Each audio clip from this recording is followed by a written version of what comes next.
Whether it's with your partner, friends, or family, relationships are a huge part of our lives. But lately, it seems like more and more of them are turning toxic. Or has it been like this for a long time, but we're only realizing it now? First off, let's define what we mean by toxic. A toxic relationship is one where there's a lot of negativity, manipulation, and unhealthy behavior going on. It's like a dark cloud hanging over your head, making you feel drained and unhappy. So, why are there so many relationships like this these days? Let's break down a few common reasons. The wrong blueprint. Think about your own upbringing for a moment. What kind of environment did you grow up in? What kind of relationship did your parents have? How did your family treat you? Our childhood experiences have a profound impact on how we view relationships as adults, whether or not we realize it. You see, our family members are like the architects of our emotional blueprint. We learn from their example what love, respect, and communication should look like. So if you grew up with any unhealthy dynamics in your family, say for example, frequent shouting and yelling, or a lack of emotional support, you might unintentionally replicate those behaviors in your own relationships.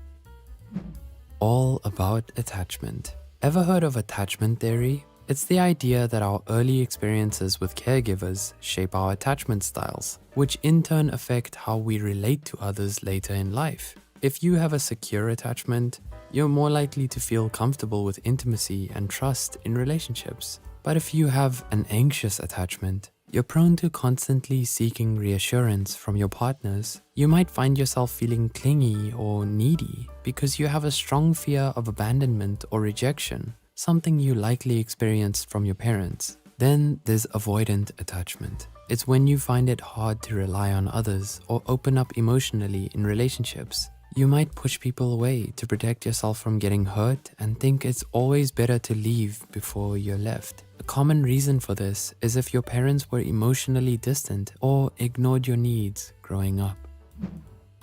Communication breakdown.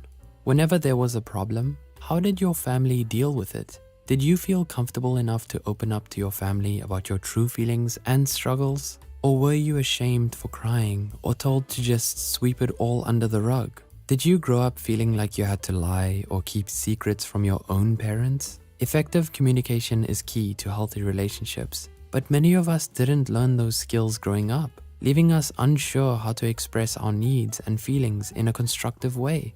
Without clear communication, misunderstandings and resentment can fester, turning a relationship toxic. A lack of accountability. In a toxic household, there's often a lack of accountability.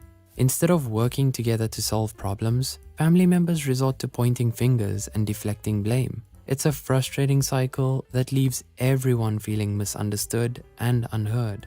Maybe you've experienced this firsthand, watching your parents engage in endless cycles of blame shifting and playing the victim, where no one takes responsibility for their actions. Growing up in this environment can normalize these bad habits.